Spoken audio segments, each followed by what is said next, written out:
Welcome to news. ముందుగా headlines. ముగిసిన AP cabinet సమావేశాలు. ఖాళీ పోస్టుల భర్తీపై కీలక నిర్ణయం.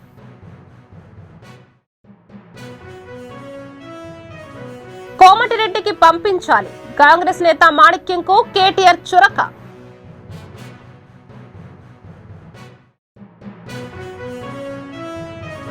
కృష్ణపట్నం పోర్టు తరలిపోతే నెల్లూరు జిల్లాకు మిగిలేది బొగ్గు బూడిదే. సోమిరెడ్డి.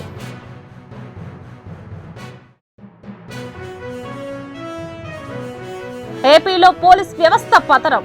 డీజీపీ తక్షణమే వీఆర్ఎస్ తీసుకోవాలి మండిపడ్డ చంద్రబాబు. తనపై పరువు నష్టం దావా వేస్తారని నోటీసు పంపిన కాంగ్రెస్ నేత మాణిక్యం ఠాగూర్ మీద బీఆర్ఎస్ వర్కింగ్ ప్రెసిడెంట్ కేటీఆర్ తీవ్రంగా స్పందించారు. మాణిక్యం ఠాగూర్ నోటీసును తప్పుగా ఇస్తున్నారన్నారు. పీసీసీ పదవి కోసం మీకు రేవంత్ రెడ్డి 50 కోట్ల లంచం ఇచ్చారని కోమటిరెడ్డి వెంకటరెడ్డి అన్నారని, ఆయన ఆన్ రికార్డుగానే ఆరోపించారని కేటీఆర్ గుర్తు చేశారు. కాబట్టి పరువు నష్టం నోటీసులు పంపించాల్సింది తనకు కాదని కోమటిరెడ్డి వెంకటరెడ్డికి అని చురకంటించారు. ఇప్పుడు కోమటిరెడ్డి మంత్రి అయ్యి సచివాలయంలో కూర్చున్నారని ఆయనకు పంపించుకోవాలని పేర్కొన్నారు. కృష్ణపట్నం నుంచి ఆదాని పోర్టును తరలించవద్దంటూ ఇవాళ నెల్లూరు జిల్లా కలెక్టరేట్ వద్ద అఖిలపక్ష ఆధ్వర్యంలో ధర్నా నిర్వహించారు. ఈ ధర్నాకు టీడీపీ సీనియర్ నేత సోమిరెడ్డి చంద్రమోహన్రెడ్డి మద్దతు ప్రకటించారు. కృష్ణపట్నం నుంచి కంటైనర్ పోర్టు తరలిపోతే ఏపీకి ఆర్థికంగా నష్టం తప్పదని సోమిరెడ్డి అన్నారు. కృష్ణపట్నం పోర్టు ఆంధ్రప్రదేశ్ విలువైన సంపద అని పేర్కొన్నారు. పోర్టు తరలిపోతే నెల్లూరు జిల్లాకు బొగ్గు బూడిదే మిగులుతుందని వ్యాఖ్యానించారు. రాష్ట్రంలో పోలీస్ శాఖ పతనమవుతున్న కట్టడి చెయ్యలేని డీజీపీ తక్షణమే స్వచ్ఛంద పదవి విరమణ చేయాలని టీడీపీ అధినేత మాజీ ముఖ్యమంత్రి చంద్రబాబు డిమాండ్ చేశారు. ఏపీలో పాలనా వ్యవస్థలు పూర్తిగా నిర్వీర్యమై ఊరూరా జగన్ గూండా రాజ్యం మాత్రమే నడుస్తుందని ఆగ్రహం వ్యక్తం చేశారు. మాటూరులో మారణాయుధాలతో మైనింగ్ తనిఖీలు, క్రోసూరులో రౌడీ మూకల విధ్వంసానికి పోలీసులు సహకారం గాడి తప్పిన పాలనకు నిదర్శనమని అన్నారు. మాటూరులో మారణాయుధాలతో గ్రానైట్ పరిశ్రమల్లో తనిఖీల పీరియడ్ చేసిన అరాచక వ్యవస్థల విధ్వంసం ముఖ్యమంత్రి వైఎస్ జగన్మోహన్ రెడ్డి అధ్యక్షతన నేడు ఏపీ కేబినెట్ సమావేశం కానుంది. మరికొన్ని నెలల్లో ఎన్నికలు జరగనున్న వేళ ఈ సమావేశంలో కీలక నిర్ణయాలు తీసుకున్నట్లు తెలుస్తుంది. ముఖ్యంగా ప్రజలకు మరిన్ని సంక్షేమ పథకాలపై ప్రకటన ఉండే అవకాశం ఉంది. మహిళలకు ఉచిత బస్సు ప్రయాణం అందులో ఒకటి. ఉచిత బస్సు ప్రయాణం కారణంగా ప్రభుత్వంపై పడే ఆర్థిక భారానికి సంబంధించిన నివేదికను ఆర్థిక శాఖ ఇప్పటికే ప్రభుత్వానికి అందించింది. మహిళలకు ఉచిత బస్సు ప్రయాణ సౌకర్యం కల్పిస్తే ప్రభుత్వంపై ఏటా 1440 కోట్ల భారం పడుతుంది. ఈ పథకం కారణంగా మహిళా ఓటర్లు వైసీపీ వైపు మొగ్గే అవకాశం ఉందని జగన్ ప్రభుత్వం భావిస్తోంది. అధికారంలోకి వచ్చినప్పటి నుంచి ఒక్క నోటిఫికేషన్ కూడా వేయలేదని ప్రతిపక్షాలు విమర్శిస్తున్న వేళ డిఎస్సి నోటిఫికేషన్ పైన కేబినెట్ లో చర్చించే అవకాశం ఉంది. టీడీపీ జాతీయ అధ్యక్షుడు నారా చంద్రబాబు నాయుడు అరెస్టును తట్టుకోలేక మనస్తాపంతో చనిపోయిన కార్యకర్తల కుటుంబాలను నారా భువనేశ్వరి మంగళవారం పరామర్శించి వారికి భరోసా ఇచ్చారు. మీతో మేమున్నాం, అధైర్యపడవద్దని చెప్పారు. ఉమ్మడి గుంటూరు, ప్రకాశం, నెల్లూరు జిల్లాల్లో నిజం గెలవాలి పర్యటనలో భాగంగా మొదటి రోజు ఉమ్మడి గుంటూరు జిల్లాలో పర్యటించారు.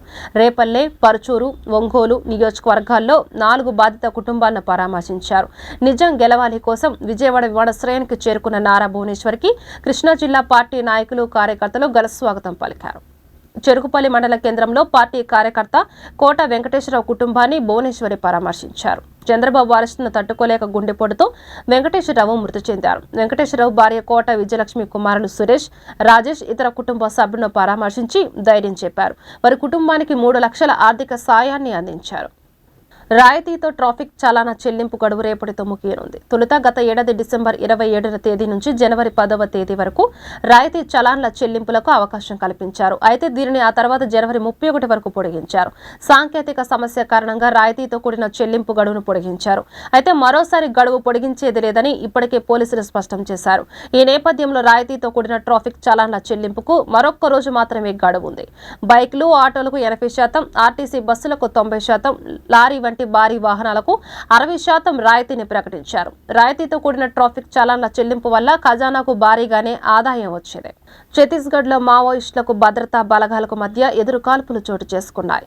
మావోయిస్టుల కాల్పుల్లో 3 జవాన్లు మృతి చెందారు. సుక్మా జిల్లా టేకులగూడలో ఈ ఎదురు కాల్పుల ఘటన జరిగింది. ఈ ఘటనలో మరో 14 మంది జవాన్లకు గాయాలయ్యాయి. క్షతగాత్రులను ఇక్కడికి 400 కిలోమీటర్ల దూరంలోని రాయ్పూర్కు తరలించారు. వెంటనే స్పందించిన district reserve guard, cobra battalion, special task force జవాన్లు వెంటనే స్పందించి ఎదురుకాల్పులు జరిపారు. దాంతో నక్సల్స్ అక్కడికక్కడ తప్పించుకొని అటవీ ప్రాంతంలోకి వెళ్లిపోయారు.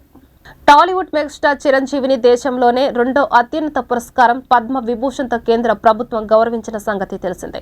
కేంద్రం ప్రకటన వచ్చినప్పటి నుంచి హైదరాబాద్లోని చిరంజీవి నివాసం కోలాహలంగా మారింది. సినీ రంగానికి చెందిన ప్రముఖులు చిరంజీవి నివాసానికి వచ్చి ఆయనను అభినందిస్తున్నారు.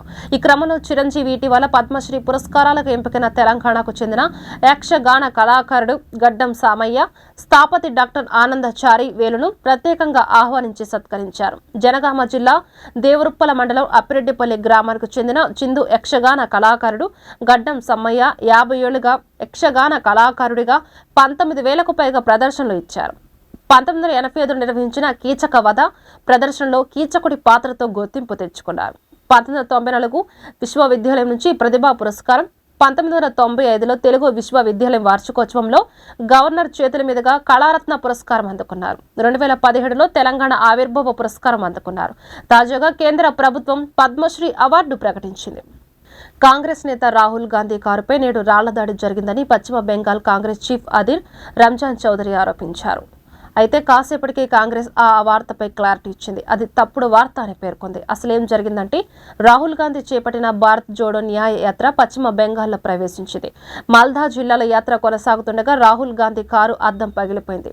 రాళ్లు విసిరిన కారణంగానే కారు అద్దం పగిలిపోయి ఉంటుందని బెంగాల్ కాంగ్రెస్ చీఫ్ అధీర్ రంజాన్ చౌదరి పేర్కొన్నారు. కారు అద్దం పగిలిన సమయంలో రాహుల్ కారులో లేరు. ఓపెన్ టాప్ వాహనంపై ప్రజలకు అభివాదం చేస్తూ ముందుకు సాగుతున్నారు. ప్రకాశం జిల్లా దర్శి నియోజకవర్గ ఎమ్మెల్యే మద్దిశెట్టి వేణుగోపాల్ ఆధ్వర్యంలో నియోజకవర్గ కార్యకర్తల సమావేశంలో అధికారులకు వార్నింగ్ ఇచ్చిన ఎమ్మెల్యే నేనింకా ఎమ్మెల్యేనే మర్చిపోవద్దంటూ అధికారులకు వార్నింగ్ ఇచ్చారు.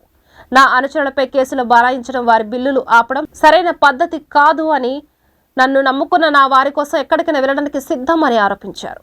తిరుపతి జిల్లా నూతన కలెక్టర్గా లక్ష్మీషా బాధ్యతలు స్వీకరించారు. ఆయన మాట్లాడుతూ తిరుమల శ్రీవారి అమ్మా నాన్నల ఆశీర్వాదంతో బాధ్యతలు చేపట్టడం చాలా సంతోషంగా ఉందన్నారు. తిరుపతి జిల్లా అభివృద్ధికి కృషి చేస్తారని అన్నారు.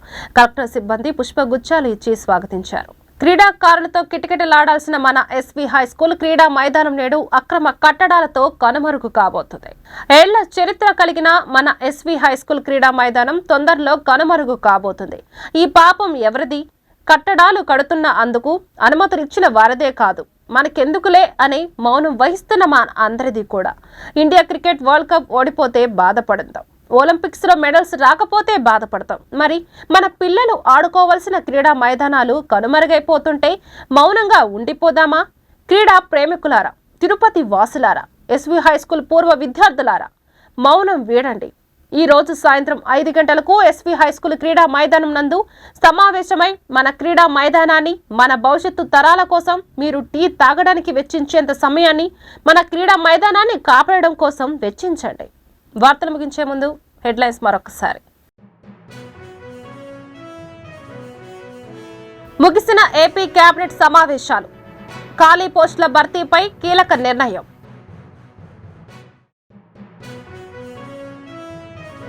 కోమటిరెడ్డికి పంపించాలి, కాంగ్రెస్ నేత మాణిక్యంకు కేటీఆర్ చురక.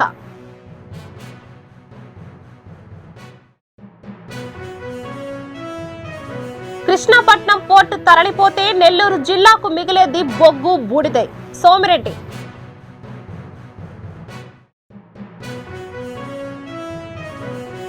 ఏపీలో పోలీస్ వ్యవస్థ పతనం, డీజీపీ తక్షణమే వీఆర్ఎస్ తీసుకోవాలి, మండిపడ్డ చంద్రబాబు. ఈ వార్తలు ఇంతటితో సమాప్తం. నమస్కారం.